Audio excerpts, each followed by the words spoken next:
Have you ever felt? Are you listening? Damn. Alright folks, it is another video request, and of course you can guess who.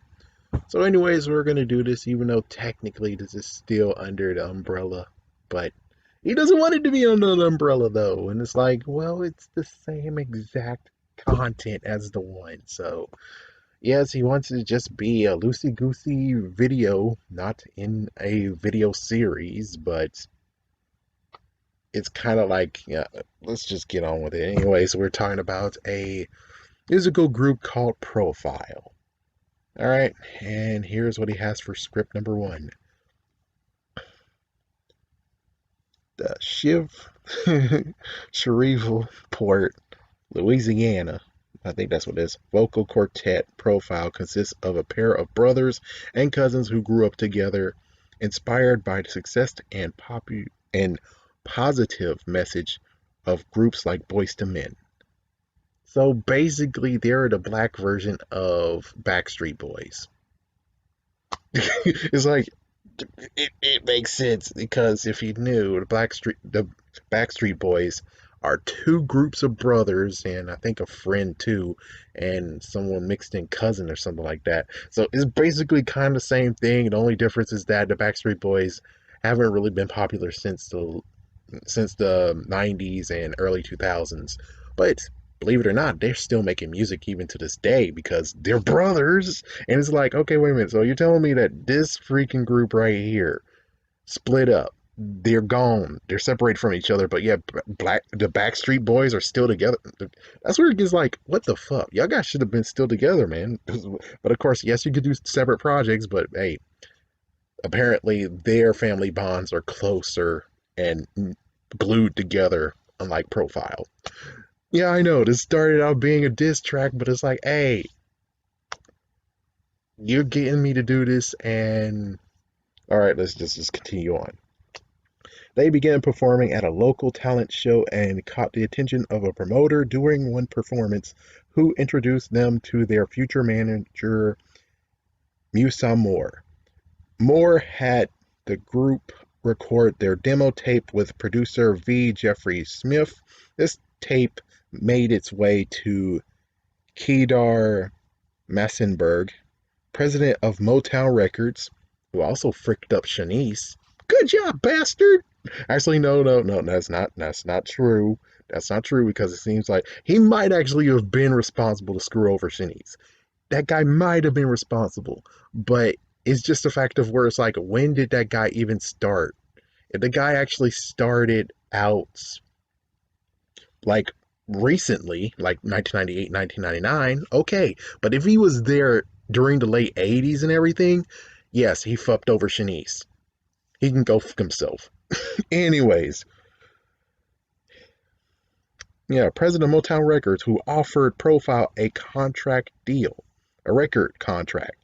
The group's debut album, Whispers in the Dark, followed in 1999. That's all it says here. So, yeah, where's the rest of it? Oh, it's more. Yeah, here we go. Here's another card. Okay, real. Their first album, Whisper in the Dark, was released in June 29th, 1999, and the album had two singles such as Just Can't Get You Off My Mind and I Ain't the One. Their second album, Nothing But Drama, the album was released on October 17th, 2000. It had the singles Liar and Damn and Nasty. And here's what happened during the second album. Profile had one successful single called Liar, but the album didn't go platinum, so it wasn't considered to be successful or lucrative for Motown or for the group. The focus of marketing and promoting the other singles, Damn and Nasty, wasn't there. The single Damn was messed up when Motown sent it to radio stations, and the radio stations would say Jam, and the single Nasty would never get a music video. Yeah, that's not a good idea because what you freaking did, Motown, is that you just promoted Michael Jackson out of nowhere. Well, actually, no, the disc jockeys just freaking promoted Michael Jackson because come on, dude. Have you seen and heard the song Jam? It got two MJs in it, Michael Jordan and Michael Jackson. Holy frick. You think they can actually go against with that? Yeah, right, man. It's like, yeah, they freaked it up. But of course, it's kind of like, what'd you expect? You named it Damn. Okay? Even kids can't say that. Yeah, we would get so in trouble. Heck, I couldn't have said that during that time. Man, talked about, yeah, I was like, what, 5 to 6 years old when I did that? It's like, oh, frick. Yeah, I got so in trouble. Anyways, Motown was not going to give the group a budget to record another album, so Motown agreed with Profile to part ways, so Motown dropped them from their label. Their final album was released in 2004 and went, okay, in 2004, the album was called Profile and it failed to chart, so the group had to pull the album and they broke up in 2004. Yeah, man, dude.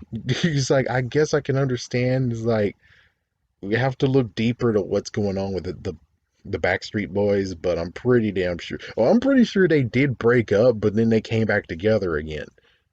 Yeah, it's kind of like, yeah, they just came back together again, and they still came together. It's like, yeah, it's like frick. When I heard it's like the Backstreet Boys are back, I'm like, wait, what? It's like, what the frick, man? It's like, you kidding me, dude?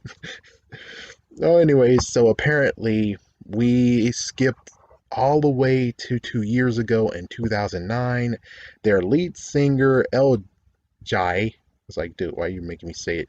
It's like, most likely I butchered his name right now. I deserve to get punched in the face. Went solo and he is in a new group called Front Cover and he made a song with music producer Earl Derrick called It's You. Yeah, one thing that he didn't actually mention, even though he has an interview, which I'm gonna hopefully put it in the icons if I didn't, or in the cards, and if I didn't, well, psh. Well, anyways, yeah, it turns out in the interview, you actually heard that he made a song. Either A, he made that song with Montel Jordan. Was it Montel Jordan? Yeah, the one that's like, do, do, do, do. Even though I love her so. It's like, I'm pretty sure that was him. If not, then oops, okay? I just know the song, and, well, people back in the day, and plus we didn't have the usual doohickey where it's like, hey, look, the freaking radio can tell you who's singing the song and what's the song's name. We didn't have that back then. We got Shazam now. You can say to Shazam, man, screw Shazam, okay? Shazam shocked my hand and destroyed my phone. And he wears a stupid cape and he wears a stupid red freaking electric bolt on his shirt. Oh, wait, wait. Oh, that's the wrong Shazam. Oh, okay. My bad. Anyways, so yeah, that's basically all that's really need. And of course, the other members are still alive today and they're doing well. And there you go. That's the all that's really needed for Profile, isn't it? It's just a fact of where they were doing good, then apparently Motown is not really that awesome. It's like, yeah, Motown apparently is not that awesome. I mean, shouldn't Shanice be the freaking thing of where it's like, oh, never go to Motown? Never go to Motown. I mean, yeah, it's like the one that deserves to have a freaking thing, which thank goodness it was already done. It was unsung, I think. They already talked about this where it's like, damn, she got fucked over by freaking Motown. It's like, she gotta get down. And it's like, yeah, you getting her down fricked over everyone that actually listened to her, you know? She was actually a very, very good singer and she was almost international. She was already international.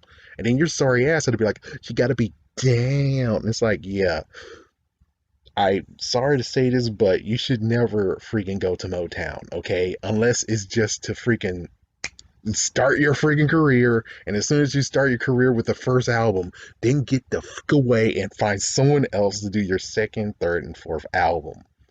Okay, they're only good enough to do one very good album, one first album, maybe two. But hold on, let me look what it says right here. Okay, yeah, but their story, it basically says that no, you can't trust them with your second album. You gotta freaking just have the first album. It did pretty good. You get them to do the first album, then run the fuck away.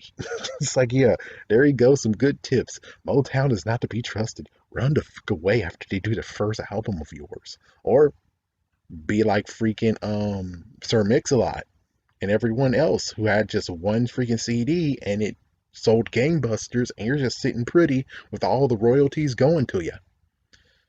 Anyways, yep, there you go. We'll see how this plays out, folks.